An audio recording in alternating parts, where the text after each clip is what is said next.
Welcome everyone, you are listening to and perhaps watching Hot Sauce Sports. I'm your host, Peeze and Terry.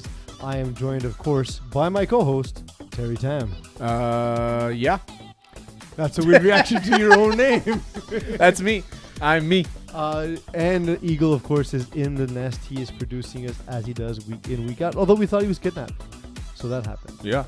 I mean, I wasn't kidnapped. I was just trying to avoid burning myself on all these brand new sauce bottles. Oh, yeah. Hey, fucking good plug, geeks. Good plug. So not only are we sponsored by Mike's BBQ Rub, MTL.com, which gives you 10% off on all their sauces. And a reminder to rub your meat. Yes. Also, they love to remind you to rub your meat. We're also sponsored by Chetty's hot sauce. Finally, we got a hot sauce sponsor. It's Chetty'sHotSauce.com and hot sauce 25 for 25% off. They have plenty of different flavors. They got lime, pineapple, mango, original, Carolina Reaper. Garlic. Good one. Garlic is a good one. I tried that one. The extreme Carolina Reaper one is like staring me right in the face. Yeah. I don't know whether I'm excited or terrified. I took one for myself. Excitedly terrified? I took one for myself. I'm not really looking forward to it, but I am looking forward to it. So yeah, I feel the same sentiment, Eagle. So yeah, we got our two sauce sponsors. Now we're gonna move into weed. So if you're cannabis, CBD, send us a DM. If you are one of those things, Vendor. A vendor, or a producer of sorts, or a company. What used to be considered a drug dealer. Exactly. And now you are a legal drug dealer. Yeah, anything basically. Feel free to give us money. Exactly. We like money, and we don't like not having it. And we also like product. Like, Yeah, send us all kinds of product. especially the weed. Yeah, weed, hot sauce, and like maybe we'll get a booze company one day. Yeah. So also, like, I'm not sure about the legality for us. If we're allowed to endorse marijuana products, being that we're based in the province of Quebec. I think we're only allowed CBD. Maybe. That sounds like something that will be checked on by someone joining us on the show today. Yes. Jon of Jon Factually, famous award-winning segment. The award was I sent him a dick pic after the first time he did it. There you go. So that was the award. It's a good award. Award-winning. I haven't won the award. It was very well done. I must say, you put a lot of effort into it, and I could feel it in the picture. That's really what I was going for. It's all about the saturation in the camera settings. So while saturation's all natural, baby. So while I gained weight and got somewhat better at golf during this quarantine, Jon has lost weight and gotten much better at golf in quarantine. I stayed the same weight. I don't know if I say much better, but play much golf. What were you saying?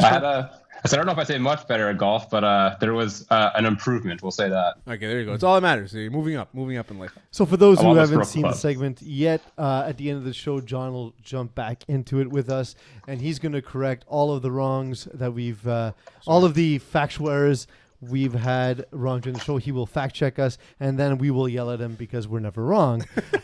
That's pretty much the dynamic.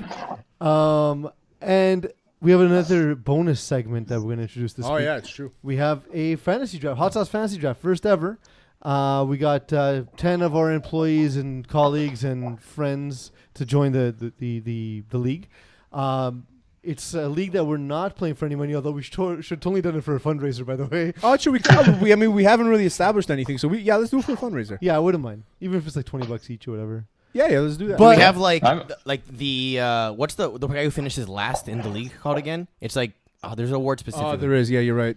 Can it be like the punishment where they have to like chug a bottle of hot sauce or something? A bottle? Oh, fuck. I mean, or some quantity. Yeah. Yeah, like a Carolina Reaper. Where is it? Which one is it? Eagle? From Chetty's. The one closest to Mike's. Yeah, that one. This one right here. Carolina Reaper. Okay, we're going to do that. So whoever loses is going to have to down up until like here. A bit, not a lot. Let's do a bit of research to find out how much is safe. Yeah, okay. So, yeah. So it actually says here you can drink the whole bottle and not die. It says it right here. I'm sure that it does not. I mean, it says sauce piquante extrême, which means a lot of things. Ingredients. No, we don't need that. Caution extreme heat. So it's true. It doesn't say extreme death. Yeah. But they had that on the Weather Network, so is it really that big a warning? So I mean, we have a specific way we're gonna discover our draft order. You'll discover it with us, but we won't talk about what it is just yet because it is a surprise. So tune in for that later. Jon, fuck off. Yeah. I look forward to that. And with that, Look forward to this later. It's Later, time Johnny. for the news.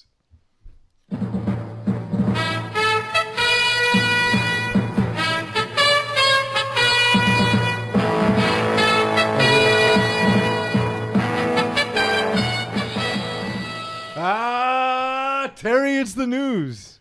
I like how you leaned away from the mic when you did that. Yeah, it's only taken 75 episodes for you to figure out how to yell into a microphone without blasting. It your only took eardrums. about 75 complaints by my brother saying, "Why does Peeze have to scream into this fucking microphone?" Well, so the thing is, I would do it sometimes, but it's not like I planned it because sometimes I get so excited to scream it. yes, I'm just gonna annoy that I'm just Terry like, right now. Oh, I gotta do it now. I do like that you take the headset off just in case. No, it's also because it's a habit I do when I record at home. Mm-hmm. I can't hear myself through the mic. Ah, So I do that so I can hear myself when I speak. Because, when it's muffled, yeah. it sounds weird. So I take it off. So it's just a habit I have. I hear it. It's fine. But yes, I did it for the headlines. Fuck you. Leonard Fournette is more than fine. Yes. He's a very talented running back, and he is joining Tom Brady and the rest of the kids out in Tampa Bay. He doesn't have to go too far either. Because? Same state. That's true. State. Same garbage state. He's from Louisiana, I assume, since he went to LSU. Well, not necessarily, but he went I'm to assuming. LSU. I'm not saying he is. I'm assuming he Something is. for Jon Factually to check. Right? Johnny Factually will check that. And now he gets to stay in Florida. Gets drafted in Florida, staying in Florida. I think it's good, man, for the guy. I mean, I don't know why they couldn't trade for him. I think Atlanta is actually closer to Jacksonville than Jacksonville is to Tampa, by the way. That's a good point. Because Jacksonville's very. What does North Atlanta Florida. need him for? No, I'm just saying Okay. because I'm not saying I'm saying it's not the closest destination for him. Oh, okay, yeah, I get what you're saying. No, but still, I mean, I just think that it's weird that they couldn't get anything for him. Like, why wouldn't they accept a 4th round pick? Let's say that was the offer. It's a puzzling situation. I know he's had run-ins with Tom Coughlin because Tom Coughlin is 786 years old. Yeah. And he had some other issues off the field as well. But as far as I can remember, other than the injuries, which are not his fault, he's always been a baller on the field, right? Let's not even consider his fantasy value as we tend to when we talk about running backs, wide receivers, quarterbacks. Yeah. But he's been a very good NFL player since he got there. Yeah. The Jags have been immeasurably better since he was drafted. Yeah. There's nothing to debate there. I thought when he got drafted, I would have been like, I said he was going to be a bust. Mm-hmm. I really thought he would be a bust. I really thought that, well, not right away. I thought that he would have like a 3-4 year career. And right now he just finished his 3rd season.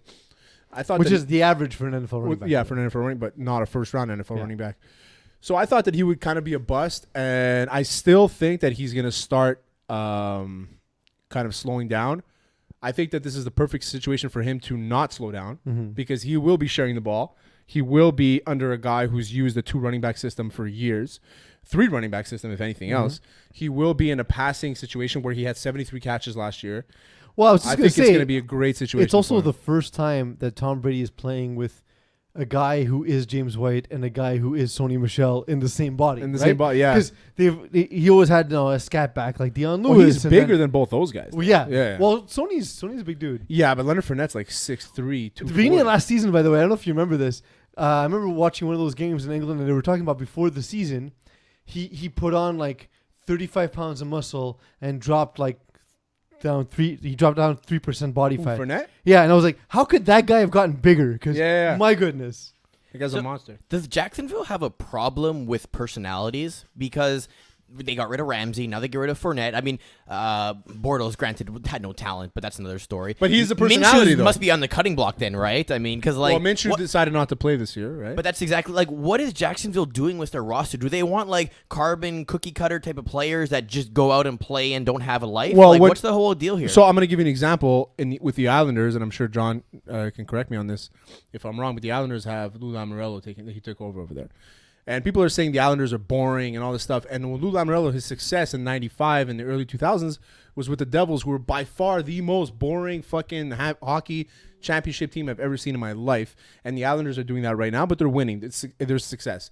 Tom Coughlin had the most cookie-cutter Giants football team I've ever seen when they won those 2 Super Bowls. He had Michael Strahan, who he almost ran out of town, by the way. Exactly, yeah. He almost ran Michael Strahan out of that team. Because he was too colorful? I don't know. But the guy is legit the cleanest guy I've ever seen. He's all over TV now. He's making more money post-career than he was during his career. I don't even have a daughter, but I want my daughter to marry Then you Michael had Strahan. Victor Cruz, who, other than injuries, the guy was one of the best receivers in the league at the time. Mario Manningham as well. Yeah, Mario Manning, very clean. Well, I don't know about Mario Manningham's his character, but very clean. Eli Manning, I mean, the guy looks like he just walked out of a freaking a Walmart going to play golf. Like, the guy doesn't look like an athlete, but he got it done to a certain extent. I think that Tom Coughlin builds teams around guys that he likes, and he's able to to kind of see himself not hanging out with, but have a rapport with. And if he doesn't see that with you, then he kind of gets rid of you. And I think that's what he saw with Jalen Ramsey and Leonard Fournette. But so to not get anything for him, even a 7th round pick, there's still an asset there.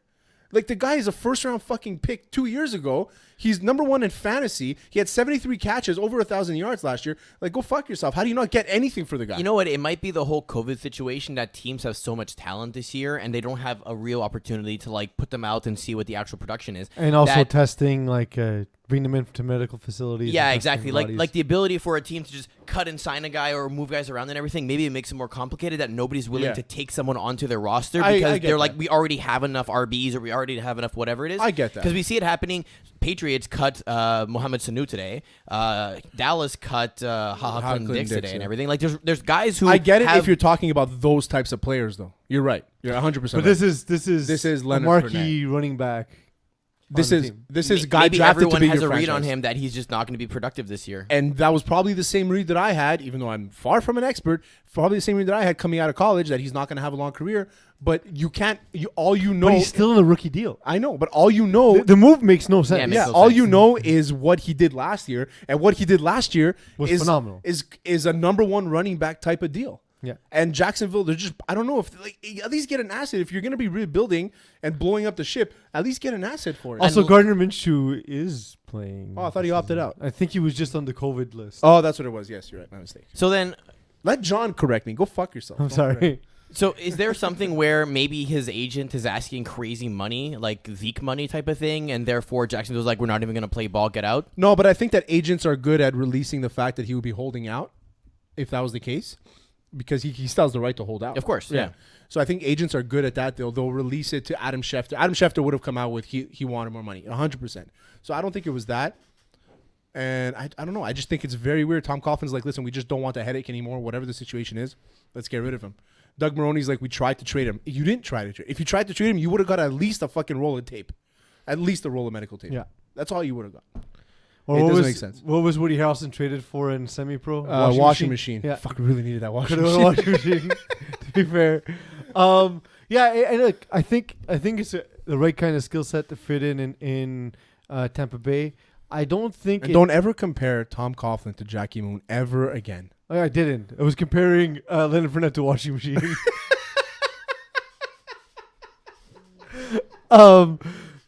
Because a washing machine is tough to bring down, Terry. No, that's a good Low point. center Yeah, it's gravity. also tough to bring up into your department. Your 3.5.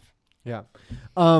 Look, the guy's talented. I've always said we don't necessarily understand enough about team systems and so on to really understand the impact of a specific player. We tend to notice skill position players more than offensive linemen, for example, even though offensive linemen generally have a greater impact on wins and losses. But still, look, it doesn't hurt your team to have more talent and more depth, especially given this is, quote unquote, the COVID season, right? Yeah. The NBA playoffs is amidst their COVID season, and you're a big Giannis fan, right? I mean, yeah. He's I've part of your lineage. He's part of my lineage. I've kind of switched over to being a quasi Bucs fan. Quasi Bucs fan? Yeah, when he got drafted there. So, look, there's no doubt that he is a tremendous talent. I think he needs to establish a bit of an outside shot in order to truly be effective. Yeah. And the reason why is being exposed by the Miami Heat.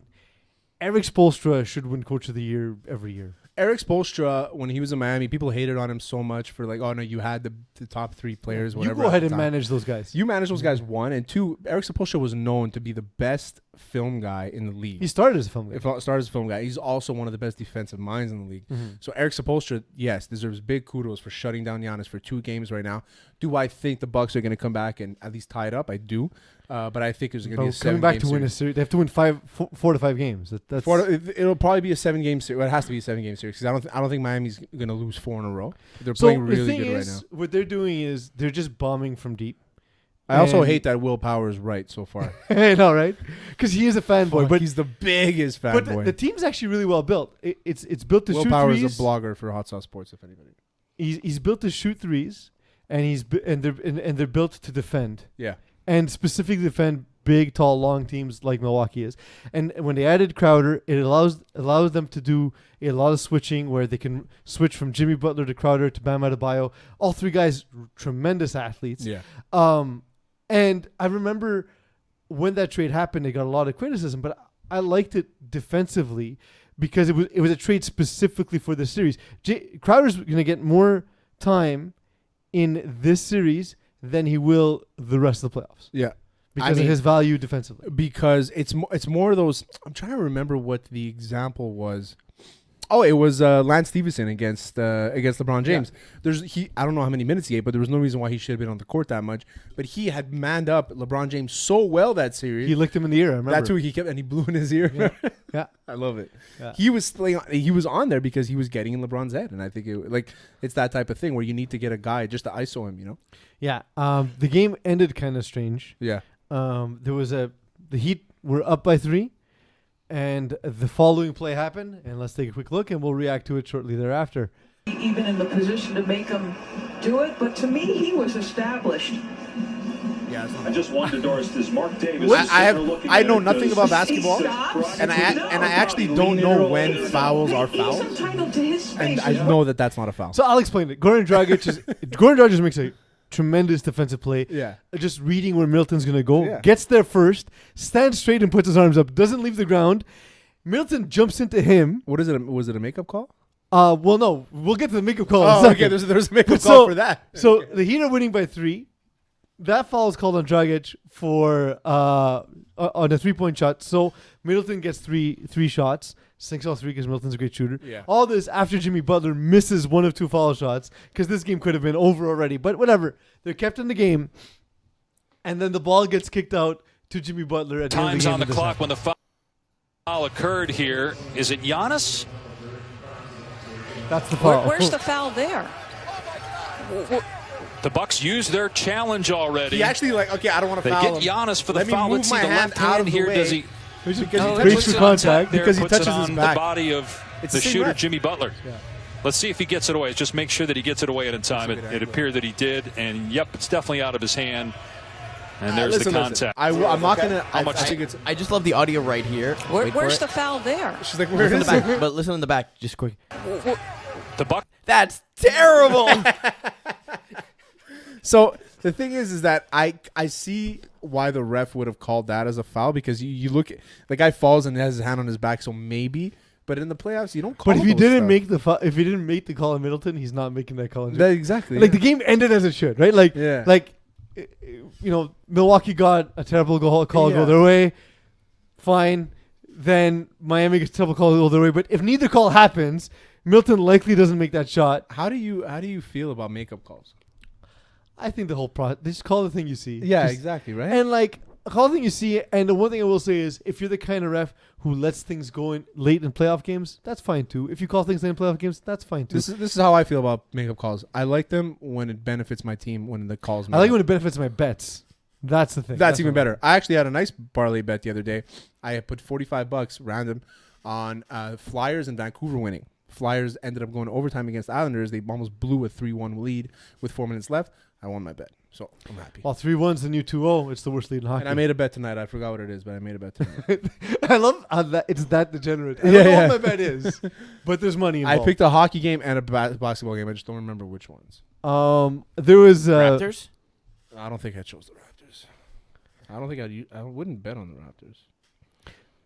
So there was also the other game was also great. The game between the Rockets and I watched the fourth quarter of this game. I watched the first, and I'm like, why am I watching the first 3 quarters of this game? Switched it, then watched the fourth quarter after. It was great. What's interesting is this game's being played and it's still the first round, while the second round has already started and 2 games have already been played in the Bucs and Heat series. Okay. But that game happened. Channing Frye actually had some because the game ended. And again, it was a close game. And Channing Frye had this to say about the team play at the end of the game. Oh, that was Channing Frye. Yeah. Okay. I was like, who the hell is this guy? But he made a good point. Eagle, anytime you want to add the audio. Guys, let me give you a clear view. Number 1. No. It's actually very First off, you have to redo it, which is hilarious. Move him this way. Move him this way. Put the fucking 7-footer right here. What is PJ doing? Who ran this play? Who fucking ran this play? Look at this play. Look! Stop! Yeah, Mark Jackson said so! Yeah, I'm done. Mark Jackson said so. I love this shit. I love when. That's the beauty of social media. Now we get to see athletes post career or post whatever, not post career, even post when they see during. If you remember, Darrell Rivas just talking trash. Yeah, about exactly. everyone one season. Exactly. You get to see all this stuff live, and it's like, oh, you get a taste of how they actually feel, you know. Or back in the day, nothing. You know what I mean? I love it. I love reactions like that. Honest reactions. No, absolutely. Organic. Organic, yes. As are, I don't know if these products are organic or not. But since that title doesn't mean anything, they're absolutely organic. Yes, they are organic. No pesticides was used on the bottle. I don't think there's any pesticides here. Oh, yeah, it actually says it. No MSG added. That's not the same thing. Yeah, okay, but it says something about it, though. So that's true. It does say something about another thing. Yeah, another thing says stuff, you know? And one thing we learned on social media during this pandemic is all science is the same and all science is not real. So no, there you go. Therefore, everything's organic. Yeah, it was a weird defensive strategy or just breakdown. I don't know if it was planned that way. Adams was completely out of position and it blew the game. So I think we would be remiss, if that's the word to say, if we didn't mention a Montrealer had a great game in that game. Luguentz Dort. Yeah. So I remember Stan Van Gundy talking about drafting in the NBA, and there's 2 rounds in the NBA draft. So you don't there's not like a great influx of players every season, right? Yeah. You also have undrafted players, development league, all that. But let's just focus on 2 rounds. He says there's 3 kinds of players, and you want to get 2 of the 3. Mm-hmm. So you want to obviously get a star if you can. Okay. A guy who's going to come in and change your franchise, like LeBron, like Zion Williamson, so on and so forth. Okay. Stan Van Gundy said this? Stan Van Gundy. Or Mike Van Gundy? Big one. The short, fat one, the coach of the Knicks? Stan. Coach of the Knicks? Mike Gundy is the coach. College coach. No. There's Stan Van Gundy, and he's a brother. Yes, Stan said this. Okay. Not Nick Van Gundy. So not Stan the Knicks coach, the ex-Heat coach. Okay, I know exactly what you're talking about right now. Yeah, he looked a bit like Ron Jeremy. Exactly, yeah. Pre the findings of this past week. Did he coach the Magic too at one point? He coached the Magic as well. He did. He was wearing a weird Magic-style pinstripe suit. Yes. Not flattering to his body at all. You would think that stripes would make somebody chunky seem thinner. Not him, though. But not him. Not him. But you know what? Believe it or not, he was actually a very good college point guard. Well, I mean, we think he's short, but he's probably like 6 feet, right? Yeah, he's like 6'4", probably. But so Stan said you want to get ideally a star. Yeah. Or you want to get someone who's not a star but can contribute in the NBA for 7, 10, 13 years. Okay. A guy like Robert Horry is a great example. Yes. Was never a star, but Big Shot Bob. He became a star and has only won his last championship because everybody was talking about how many championships he had won already. But he himself will say, and we talked about on the show, he would say that he wasn't a star. Yeah. He was a quality player. Yeah. Who lasted a long time. Good Kevin Love is that kind of player, Yeah. for example. Guys are going to have full careers, maybe make an all-star game or 2, not be legitimate all-star player. Not legitimate, franchise-changing players. None of them would ever be like Jason Williams, White Chocolate. Nobody. That guy was stud. Star beyond belief. But you don't want the third type. The third type is a player who probably doesn't make it to their rookie contract, doesn't live up to the value, so on and so forth. Luguentz Dort is a guy I thought could be, at his best, that second-tier player. That guy who's going to contribute, especially defensively, can contribute a lot. He had that big chase-down block late in the game. But I always said, because of his defense, he's going to hang around. I don't think he has the offensive skill to really, really be like a stud superstar. He did put up 30 points. The most ever points by a rookie in Game 7 is the most random stat ever. Yeah. It's still impressive. Only him, Kobe, and LeBron have done it. So that's pretty rare fighter. I think it's just he was in a good situation to do it. Actually, I wouldn't put him in the same the same group of players as LeBron and Kobe. I'm checking now because on my way here, you don't have to. We have someone doing that during the show. No, on my way here, I messaged him on Instagram to see if he would come on the show. Luguentz Dort? Yeah, so far. Hopefully, someone whoever manages his social media puts him through. That would be awesome. Love to. Yeah, 30 points for the kid. I mean, good for him. I mean, I think it's going to help him a lot. I think things like this are good to help guys, like, because careers in basketball are very short, right? I mean, a lot of them, like, he can end up going to play in Europe, play in China, wherever. He can play and make money in basketball. But when you want to play in the NBA, a lot of these guys is that they'll end up kind of fizzling out, and it doesn't work out for them. But when you have a performance like this, it kind of extends your career if you were on that path for a long time. So I think that people look at him now, they're like, okay, this guy's fucking good. He might not have been on our radar to be on our team for, like you said, 7-10 years, but now we're looking at him as like, maybe he's trade bait, and maybe he'll go to a team where he can flourish a lot more. If I'm not mistaken, Luguentz Dort's from Montreal North. Yes.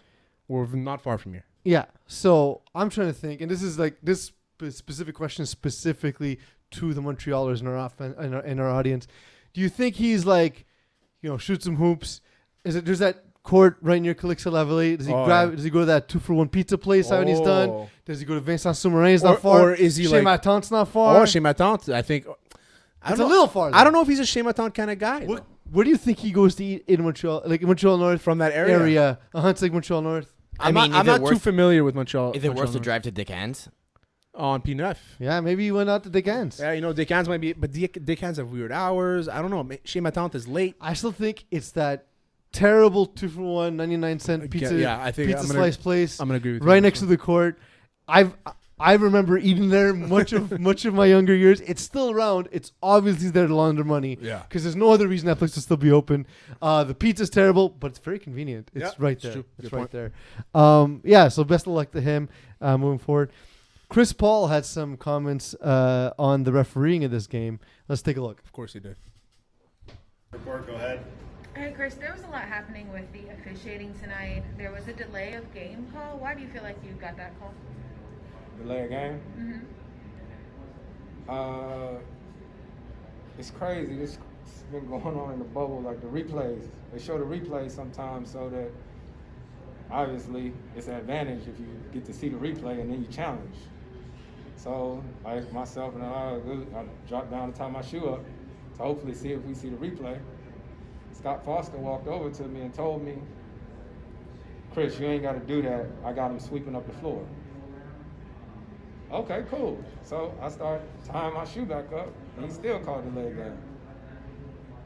That shit don't make no sense. Okay, so what does a delay of game give you? Give the other team change of possession. Change of possession. Okay. I don't know. Basketball, especially in a tight game like this, I think crazy. He just. I don't know. It might have changed the game, but reality is that I think won the game, they had the ball deal. That situation. League knows. Yeah. They gonna find me. I said his name. Yeah, we already know the history. It's all bad. I like Chris Paul. I like him a lot. I think he's one of the most honest guys in the league. I think that he didn't really say anything bad here. He held back. He held back a little bit. But I think he's just frustrated, and he's like, it's not going to change anything, so there's no reason for me to go nuts. If it was a game 6 going into game 7, let's say, I think he would have said something just to kind of change with the way the officiating would go.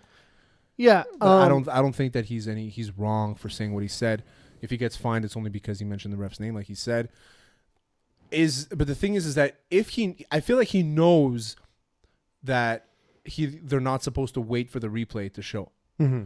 So by doing that, by tying your shoes, thinking that you're going to wait for the replay, you're kind of you're knowingly doing something illegal. I know. It just seems like one of those like ticky-tacky sort of. It's a weird call to make. If the guy's just tying his shoe, it's really not the end of the world. So I don't know what the ref was trying to get at it there. I mean, it happens. Refs sort of try and set the tone. Like you said, the ref's not dumb. He knows what Chris Paul's trying to do, and instead of allowing him to do so, he basically interferes with that plan and calls a penalty. I don't think it's a huge deal. I don't think either team is getting beyond the Lakers anyway. Yeah. So, especially now that we're going to see a team full of guys who are 6'6" in the Rockets playing against no one who's shorter than 6'8" and that could shoot on the Lakers. Yeah. And that could shoot. That's going to be so the Rockets that like to play on the outside, they're going to have to play on the outside. They can be guarded on the outside, They can be guarded on the outside. The guys that are much bigger than them are going to take away those angles. But I will say this, is I've always been a hater towards James Harden, saying that he doesn't play outside. He doesn't play inside the key. He only plays on the outside of the three. This series, I saw him a lot, and I think it's the series I watched the most. Is I saw him going into the key a lot, and I think that's the reason why they changed up their game plan. The game's also changed with Westbrook coming to town. The team styles changed, but he was only there for 2 games, Westbrook, where I saw it throughout the entire. I know, but I'm saying during the season, Mike D'Antoni is as smart a coach as there is in the NBA. Yeah. He knows how to best use these players, and the thing is with regards to James Harden, I know it's not a pretty style of basketball. There's not many guys. But it's actually James Harden. It actually is pretty. It's actually nice to watch a guy. Just like dribble in front of somebody and shoot, and it's going to go in. It's very appealing. It's very easy on the eyes. But what people like to see is the competition, the grit, the fighting, the in and out, bang, bang, bang. But we don't see that with the Rockets. That's why they don't get a lot of views. But so I'm thinking of what's a bigger flop fest. So the old age home where they ran out of Viagra, or James Harden against LeBron. Oh, he's gonna flop all day, man. Yeah. Just the two of them. They're gonna be all over the court complaining flop all day. What is that? Oh, that's it's flop. Don't flop. It's a battle rap scene in London, England. Don't flop. Nice. I'm looking forward to it. I think it's the same kind of series that they just had against the Trailblazers. The Rockets are going to be the kind of team people want to win because they can shoot. They're going to put up points. They're going to be like, oh, let's see, they push the Lakers, but they won't really. The Lakers will control the bulk of the series, even if they drop a game or two. The Brooklyn Nets made the news, which is surprising because they haven't been relevant really at all during the bubble season. But they hired a new coach, and that new coach is Canadian Steve Nash. Hall of Famer. Hall of Famer, 2-time MVP. And now he had an MVP robbed to him too. By the way, he had an MVP absolutely robbed. I don't remember who won, but it was Johnny Factually. But I would like to. I want to see his first season with the Suns. I'd like to know the answer now. But out of all the qualifications that he has, besides being Hall of Famer, MVP, blah blah blah, the most important aspect apparently is that he's white. Yeah, correct. According to Stephen A. Smith, who let's watch the clip. Oh, okay, and then we'll react to it. Let's Stephen A. speak his own. I got an answer from my boy Steve. Respected and loved by a whole bunch of people in the NBA, black, white, and beyond. Congratulations to him. He deserves it. I get it. But this ain't about him, what I'm about to say. Ladies and gentlemen, there's no way around this. This is white privilege. This does not happen for a black man. No experience whatsoever on any level as a coach. And you get the Brooklyn Nets job. I know that Kyrie and KD have both signed off on this. I know they both support this move. But I'm thinking about a champion that is Ty Lue, passed up. I'm thinking about a guy who built the foundation for the Golden State Warriors in Mark Jackson, passed up. I'm thinking about the years that Sam Cassell has served as an assistant, first in the nation's capital in D.C., and now with the Los Angeles Clippers, passed up. And it's for a guy, my God, one of the best guys you could possibly meet in your life, and may do a fantastic job, but a guy that has no experience whatsoever. In these times where we're making all of this noise about social justice, I got news for y'all, Molly and Max. I have said this to people on numerous occasions right here on this show. Yes, that was the tipping point. George Floyd's killing, his murder, violence against black men who are unarmed. All of that stuff is true. But the frustration, the protest, and all of these things that you've seen in the streets throughout America, emanating from the black community and disenfranchised communities, is that proverbial glass ceiling. And the fact that it breeds a level of frustration that we can't even put into words sometimes. You just want to scream to the high heavens. How the hell does this always happen for somebody else other than us? Why is it that we have to be twice as good to get half as much? Why is it that no matter what we do and how hard we work and how we go through the process and the terrain of everything, somehow, some way, there's another excuse to ignore that criteria, to ignore those credentials, and instead bypass it and make an exception to the rule for someone other than us? Okay. So I'll let you go. And I don't really disagree with a lot that he said. I do think that there's in the NBA a lot more than the NFL. I'd say there's a lot less black coaches in. Well, the NFL too is pretty weak when it comes to. As I'm saying, the NBA is better than the NBA than the NFL for obvious reasons. You know what I mean? And I don't think that Steve Nash wasn't qualified. I mean, and he named a few names there. Sam Cassell, I think deserves to be a head coach. So I was going to say, I think Sam Cassell is the one where you're looking at it's like, and you're saying, I think that he should have been interviewed or whatever considered. I don't know, but he named Derek Fisher, who didn't become a coach like immediately after he retired. I don't think he became an assistant, but assistant. He was a Okay. head coach. Ty Lue, almost the same thing. Mark Jackson, no, but same again, thing. the thing is, he's done no actual coaching. That's the thing is like it's weird to me, but basketball is very different when it comes to that. I don't actually think Steve Nash will be a great coach. I don't think so either. Because he's very short-tempered. He is? He is. Okay. He's reputed to be short-tempered. He's dealing with a crazy person in Kyrie Irving. He worked as a consultant with the Warriors, and that's how he became. He was on good terms with KD. Okay. But KD's only half the equation there. You have another star there that you're gonna have to deal with, and that's Kyrie Irving. I don't think Steve Nash is gonna be a good coach, but I do think that he fits in well because I feel like he's played in that system his entire career. Like I said in our group chat. The other thing to think about, Sam Cassell's the one name to me. Yeah. It's ridiculous he hasn't got a head coaching job yet. Yeah, that's he's reputed to be a very good assistant coach. Ty Lue's another name where it's like, okay, the guy's got championship pedigree, but he's not a guy who gets along with everyone. So there's that. Mark Jackson is a terrible example. He built a dynasty, was fired from that dynasty. They became that dynasty only after he left because he built the infrastructure. He couldn't realize that the guy who needed to be on the court was Steph Curry. Yeah. How do you not realize that he's your best player? So Mark Jackson's not getting another chance anytime soon. Another name that came to me that was a guy's been an assistant for a long time. He hasn't got his head coaching job yet. And I believe he's back in Georgetown now, is Patrick Ewing. Okay, yeah. Patrick Ewing is a guy who... Yeah, he is a Georgetown. So the point that he's making is... R.I.P. to his coach in college. Well, I forgot his name. I forgot his name. Thompson? John Thompson? John Factually will let you know. The Steve Nash did absolutely cut the line here. And what Stephen A. Smith is saying is that you can't set the criteria one way because some coaches are black and then the white coach doesn't get that opportunity. John Thompson doesn't have the same restrictions, right? So that's not wrong.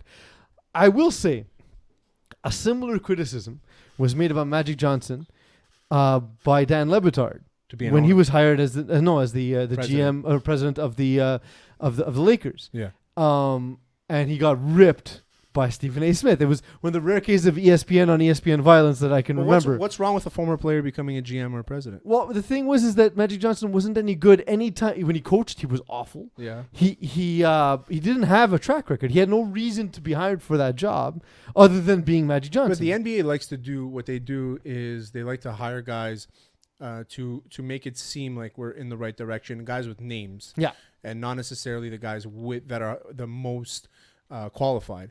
So I don't think in the NBA, out of all leagues, is the most equal opportunistic than anything else. I mean, I don't know about ownership and stuff. I think there's only 3 black owners in the NBA. When you talk about a league that's 85% black. I don't know when it comes to minority leagues and stuff. I don't know. I believe it's... And that's where Johnny Factually comes in. And but Eagle, you want to say something before I cut you off? Yeah, I was going to say, like, obviously Nash played for the Suns. He played a little bit with the Mavericks. He went back to the Suns, and then he played with the Lakers before helping out with the Warriors in the consulting job. He worked under a lot of different coaches on those different teams. We always hear stories of some players that just go out and play and others that actually understand the game at a more fundamental level.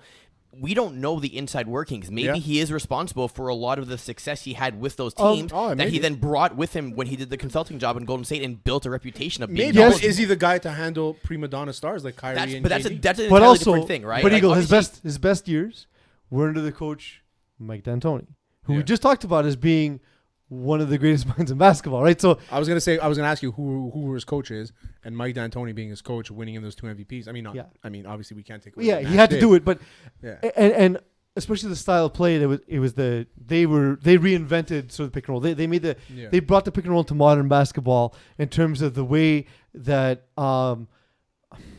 it's super technical. I won't get into it. But they create a play that to this day is almost indefensible in basketball. Okay. And it's the basis of which the Warriors, Steve Kerr was the GM of that team, by the way. Yeah. It's the basis of which the Warriors' entire offensive system is based. Okay. But Steve Nash had to be the brains of the guy on the court who operated that. Okay. Who was able to do that. So it's not that he's not qualified. Were there guys that might be more qualified? Maybe Steve Nash. It's just like I'm dumbing it down to to brass tacks here.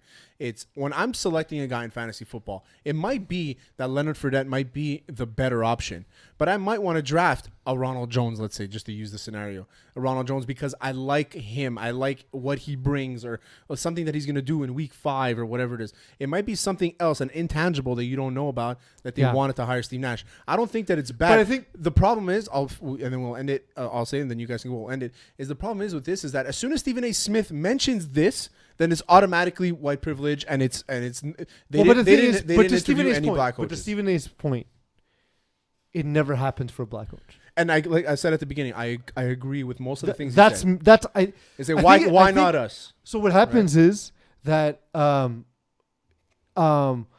people will see the video and say, well, yeah, see, the NBA is racist. And then other people see the video and say, well, see, everyone's going to think that I'm racist. And that's not the case. That's not what he's saying.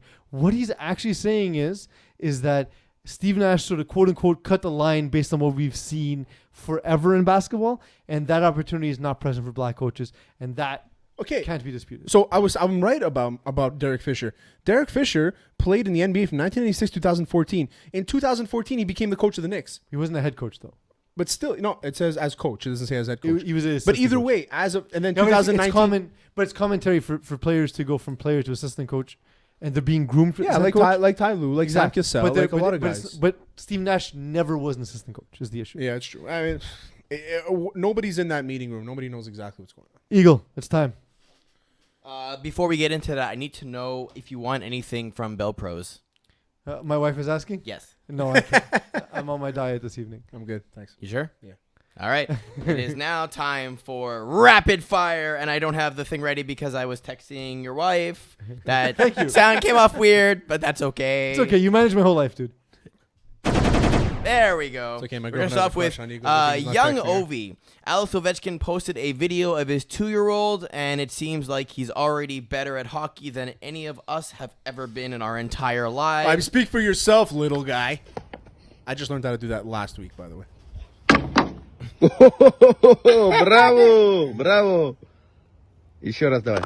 Way. You know what's crazy about this is that this kid is going to be living and born and raised in Washington, and he's going to be speaking fully Russian. Bravo. What you're saying is that he'll be a special advisor to President Trump. Exactly. I mean, I don't believe in that, really. I don't think that there was any collusion there. But now there will be because... But yeah, he's going to be a secret spy. There That's we go. Obvious. Very obvious. I like it because I think he can help the Habs already. We have Brendan Gallagher is our resident short dude. Let's just go all the way in. The entire team is our resident short dude. Well, let's go all the way in. Let's just record it, get him as small as possible because you can't hit a 2-year-old. Domi, Gallagher, all of them. Rock the Virus. Dwayne The Rock Johnson has figured out what the smell is. Actually, he hasn't because he lost his sense of smell as his entire family has tested positive for COVID-19. He posted this video essentially my wife, kind of Lauren, saying it. As well as my 2 baby girls and myself, we have all tested positive for COVID-19. And I could tell you that this has been one of the most challenging and difficult things we have ever had to endure as a family, and for me personally too as well. And I've gone through some doozies in the past. I've gotten knocked about and got my ass kicked a little bit in the past with some challenges, but testing positive for COVID-19 is much different than overcoming nasty injuries or being evicted or even being broke, which I have been more than a few times. And the reason why I feel like this is different is because my number one priority is to always protect my family and protect my children, my loved ones. By the way, I know I speak for all of you guys. It is our number one priority. All of you guys around the world, you always want to protect your family and your babies. And I wish it was only me who tested positive, but it wasn't. It was my entire family. So this one was a real kick in the gut. Yeah, because he knows that he got his fucking family sick. So that fucker, you're not perfect, Rock. clear. I mean, he kind of is. Right now, it's all like you're imperfect is what you right are. now, if The Rock can get sick, those of you still thinking COVID's not a real thing, The Rock got sick. COVID's a real epitome thing. of human health, COVID, and physicality. Like, COVID, you need to introduce like alien life to humans. You pick The Rock, right? COVID is a real thing. It's just that I'm kind of in that. I'm kind of leaning towards right now. Lately, I've been like, is it like that bad? I know it's bad. Like the numbers, I don't not believe the deaths, obviously, but I'm starting to think like, I think it's a little exaggerated the way we're doing it.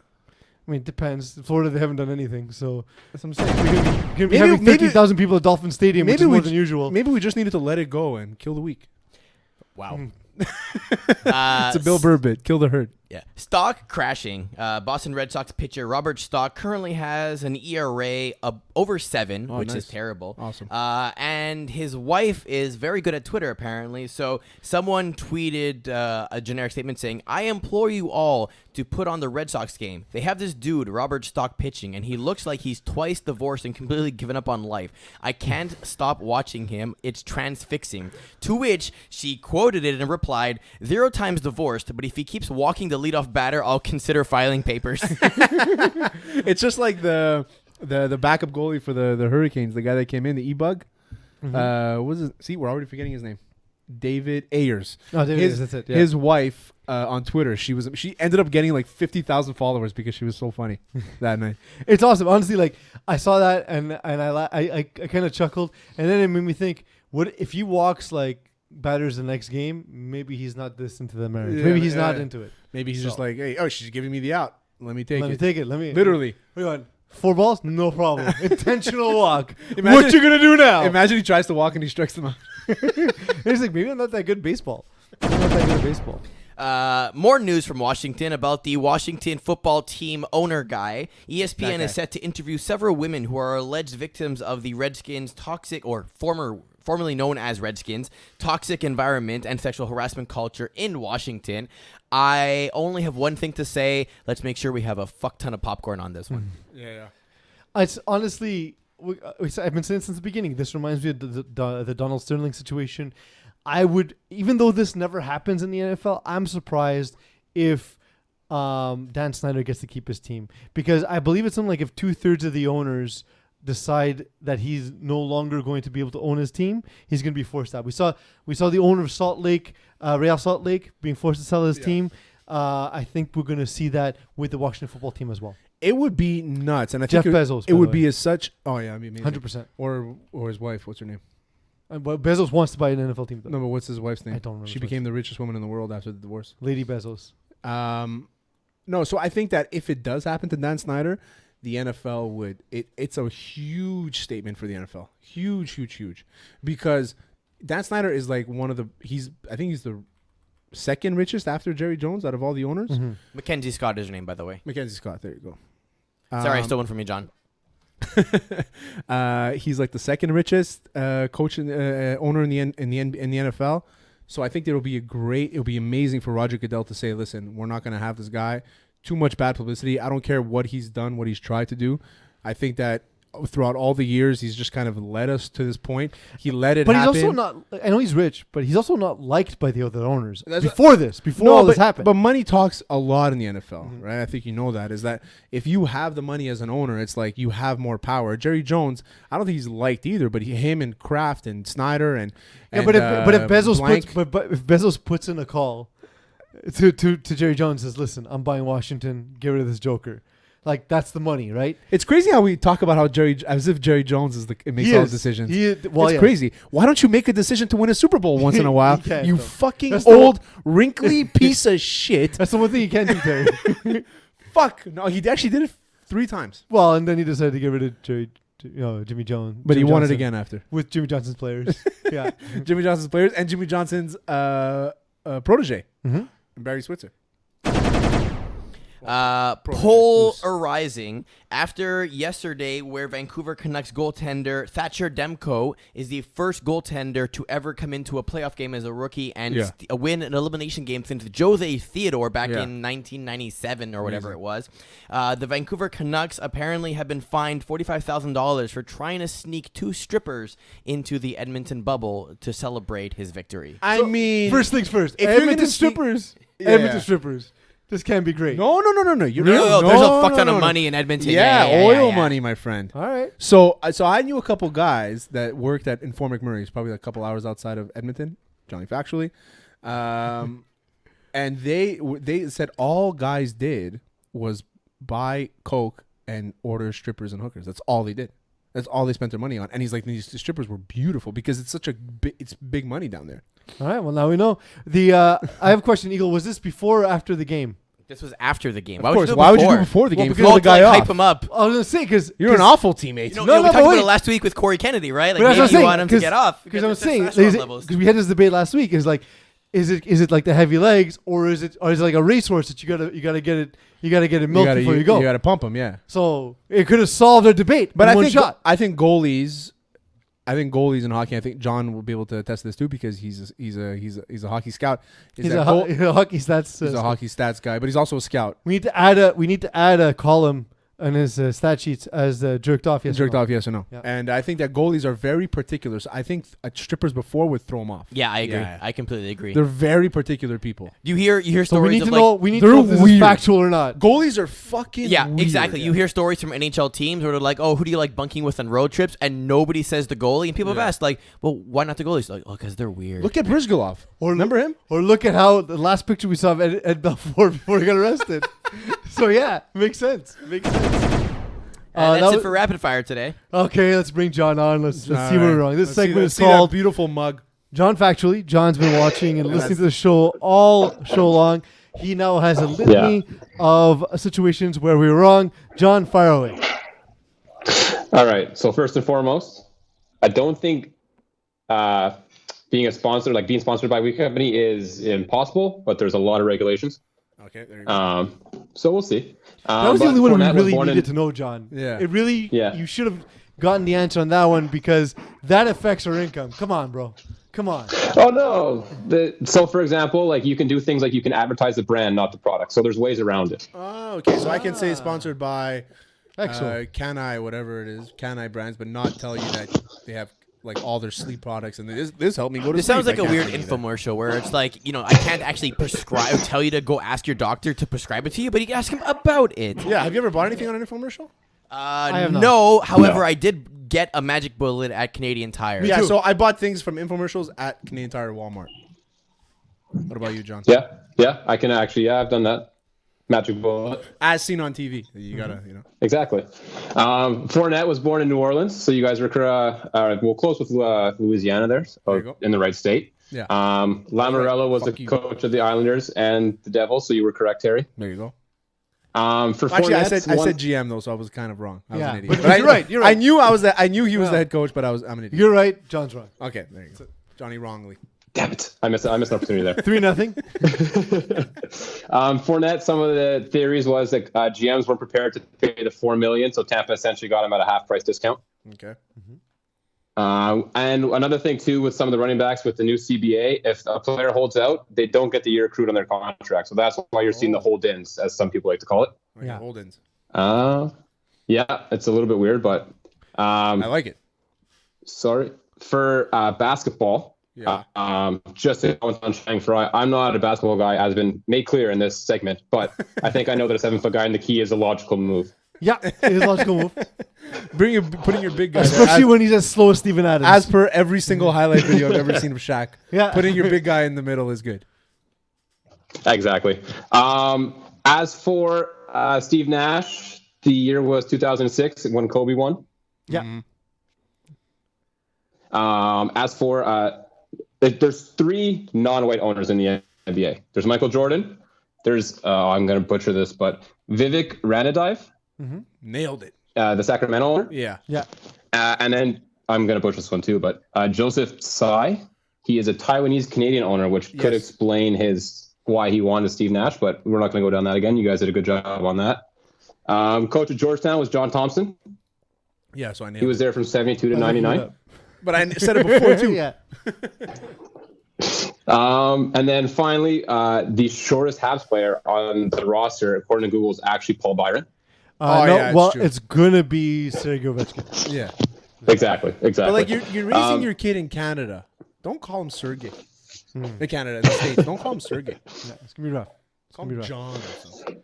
And then finally, Terry, just so you know, I don't even remotely go close to trying to scout goalies. They are impossible to scout. They're awful human beings. What I do is I go to our goalie coach and I trust everything he says as God's word, and then I go with that. So John, are the goalie coaches also weird? Yeah, though? fucked up. This guy makes me laugh, so it's a good start. That's basically yes. You're gonna need to contact him though and find out whether or not goaltenders need to ejaculate before games. Yeah, I will get back to you guys on that one. I know a couple goalies. Well, we're gonna find out. We gotta get him on. Just to ask that question. Be like, get him on. One question. Get him up. Anthony, do you jerk off 4 games? No. Answer done. Hang up the phone. Well, you had a question actually before we get to the next segment. We spoke about it in our group chat a bit, but I wanted to get your take in person, kind of. Sure. Jake Allen got traded for a couple picks, a couple Washington's picks, I think it came from. So what do you think? Is this a good move for the Habs? Is it a bad move? What are we thinking? I find we essentially don't lose anything, and we give Carey a break. So what's there to lose? We're giving up the 3rd-round pick we got in the Kovalchuk trade. So we essentially we've invested like $100,000 into a 3rd-round pick that we got. That's now going to get Carey probably 30 games rest. In the NHL next season, they plan to start in December and end in October or end in June. Anyway, so you're going to have a lot of 3 games of 4 nights. So you're going to need a backup goalie. Well, I agree. Like Carey can't play. He can't play 3 games in 4 nights. Nobody can. It's impossible. So I understand getting a solid backup goaltender. And then I believe it was Alex the intern actually mentioned this. It's a trade piece at the trade deadline because we have so much cap space. We can retain 50% 2nd-round pick. We essentially now have traded Kovalchuk for a 2nd-round pick. Got a backup goalie in the meantime. Exactly. And Carey gets a break. I think it's a nice flip for what we got. I don't see a downside to it. Neither do I. Coming into the signing period, we basically need to sign Mete. I think Yates. I don't remember his name. And then Domi, who's likely going to be traded because they have enough centers at this point. So that would leave us. I think there's 14 or 15 million left after we bring in Allen. So there's a lot of room to just make easy signings. It'll probably cost you $5 million total, essentially, which gives you a lot to play with either bringing in a UFA, maybe extensions, making deals, etc. Yeah, it's true. Yeah, absolutely. I don't mind the money. I don't mind the money too much, John. No, neither do I. We're at so like Eagle said, right now, if you factor in Kotkaniemi and Romanov into next year's salary cap, it puts us at 12. Then you got to sign Mete. So how much is that going to cost us? I don't see it being that much, but I think we have more than enough room to retain that cap space, and I don't think we're done. I think that we've got a lot of room to get or to address a few more key pieces and. So rumors are the Habs should go out and get Liney. Like it's all Habs Twitter. It's all you see on Twitter right now is people saying, "Oh, let's go get apparently Liney." Larson's on the trade block too, or something. Yeah. What would you give up for a Liney? Because I'll tell you what I would give up. What would I give up, or what would we have to give up? It's going to start with the 1st-round pick, no matter what. Automatic. It's going to start with a grade A prospect, and I would never give up Caulfield. So. It would have to be a grade A prospect, probably maybe defensive grade A prospect. But that's what I mean. So maybe we have a guy like Norlander who's tearing it up in Sweden right now. But I don't maybe they're like, I don't know if that would pique their interest, but that's just it's another guy down the list unless they wanted a Juleson type. Yeah, exactly. Is the price high enough to get a 1st and a Romanov for him? Yeah, maybe because of how depleted they are at defense. I mean, I personally would try and ship Drouin as part of the package. I think you're trading an elite winger for an elite winger, and I just don't see the consistency with Drouin as much as I do with Laine. They're both streaky, obviously, but I know what you mean. Any high-profile winger is going to be a part of the conversation in Montreal this summer. Exactly, that's the thing. And another thing with Liney is that he's already shown how much of a head case he is. So I don't know if he's going to be able to last in Montreal media. It's impossible. If but you're it's a okay. guy, He doesn't speak French. He'll be fine. No, but he's just going to get ripped on all day. Like he can't even go on social media. He's just going to be tagged on everything stupid. Yeah. You know what I mean? He doesn't want Tony Marinaro to come after him after 2 fucking games of not scoring a goal. You know what I mean? This guy just wants to play fucking hockey and fucking rip fucking snipers. That's all he wants to do. Yeah, absolutely. Yeah. And he wants to play Fortnite. So we have one last thing to do. We have our fantasy league coming up. Oh yeah, start the video. Eagle. John has. I'll restart it so we can clip it up. Yep. We have a video. It is a marble race. It was put together by Jon Factually. Right now we have Eagle and Adam and Brent and Lee. This is to determine our draft order. We're all swirling around the toilet. Adam is a contributor. He's done MMA shows with me. Just to give you names, so we have Will. He's a blogger for us. He talks a lot about any teams in Miami. Brent, he's been a blogger for us too. He's big on NFL. He's come on the show. Is it weird that we have a Miami beat writer? Kind of, by the way. Who else do we got there? We got Duke, our graphite, our local Eagle, graphicist. you and I. Yeah. Mo Khan's back from the jungle. Mo Khan is in there too, and he's waiting outside most likely with a chocolate milk. So Will's in the lead right now. Peeze and I. Whoa, second. Oh, Peeze. I just dropped the 4th. Back up to 3rd, baby. I'm chasing Will. Why is Will first place? He's got that monster lead, man. But Brent's making some noise. But I will say, John and Duke and Eagle, man, you guys didn't bring it today. I jumped out ahead and then I ran out of steam. Clearly, what I will say about these marble races, when you're first place like that, you're not going to finish first place. Yeah, because look, I'm catching up because everyone knows I got that tremendous speed and I'm catching Will in the third. Yeah, with your busted up ankle here. I actually want to be in that 6'5", 5 to 7 range. I like parking in the middle. I want 1 to 3 because I hate waiting that long for picks all the time. I just want an elite running back, so I want 1 to 3. Yeah, there we go. I mean, there's a lot. How long is this video clip for? Oh, it keeps going. Oh, it keeps going. I thought it was done. No, it's not done. It's got to hit the front. It's going to go down a few things, man. You got to learn. I don't like this. You got to learn technology. Okay, so I'm still in second. Brent's chasing me. I'm really behind. Look at that. So Alex the intern and Eagle, the two Alexes. Wait, Peeze, how did you fall so far back? Oh my God! So I thought it was going to be one of those like an actual. How am I in first? Race. What happened? I thought it was going to be an actual marble race where it's like I don't understand. Where people have like toys set up. Yeah. I thought it was going to be that, and then we associated our names to like. I thought the same thing. To like I'm the white one, Peeze is the purple one. You know, I thought it was going to be that, but whatever. It is what it is. I like it. It's better this way. I'm very confused because I trust technology more than I trust. How am I falling back so much? Somebody on YouTube. Damn it.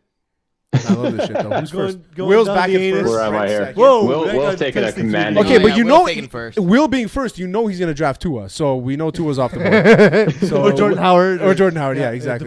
He'll try to draft Byron Jones at first overall, and we know that. Brent is, I mean, he'll just fuck it up somehow. Brent is the type of guy be like, I think this guy's going to do really well, so I'll draft him second overall. He'll probably draft a guy like Leonard Fournette being like, oh, he's going to play with Brady. He's going to do really well. So he'll draft him second overall. I can see some weird picks from Brent. Yeah, I'm probably going to go Zeke at third at this point because I'm Zeke. I'm a Zeke guy. Yeah. You know what I mean? I'm not going to give up Zeke at third. Terry, there's me and you were 3 and 4. I like how it looks like we didn't fix this, right? Yeah, like, exactly. Well done by us. We didn't really do it on purpose. No, I love how Eagles just kind of teetering in the back there. No, just Alex the intern. Classic. This is the most accurate portrayal of Alex the intern. And there we go. So who finished first? Will wins first. Will finished first. Fuck you, Will. Okay, I got Will, Brent, Terry, Peeze, Mo, John, and Screen John. Alex being last is like... Alex the intern being last is classic, especially after Marco ripped him in our interview with him. Marco Briette. Yeah. People message me all the time for that interview. They're like, it was the funniest 2 minutes. And then Marco at the end going, hey, Alex, suck a fat one. Yeah. Fucking nailed it. Classic. We love Alex. Listen to me and Alex on Weekly Sauce. This week, he's going at it with the Seltzer King, Chris Mancuso. We're recording tomorrow at 3 o'clock. They've been battling on Twitter, so I said, why don't we do this on Weekly Sauce? Mancuso's a diehard Bruins fan, hates the Habs, and Alex is a diehard Habs fan, hates the Bruins. So we're gonna have him. We're gonna have him on. And Sunday night, you and I are gonna be hosting the draft. Yes, right here. It'll be like an NFL draft, Johnny coming without anything interesting. Depends on work. We got to see how the playoffs go. Okay, cool. If you're here, even better. If not, I think Will said he's gonna come to the studio. We'll figure it out. It'll be fun. Eagle, you're gonna have to figure out the setup. I think we'll order food. We'll use the sauces.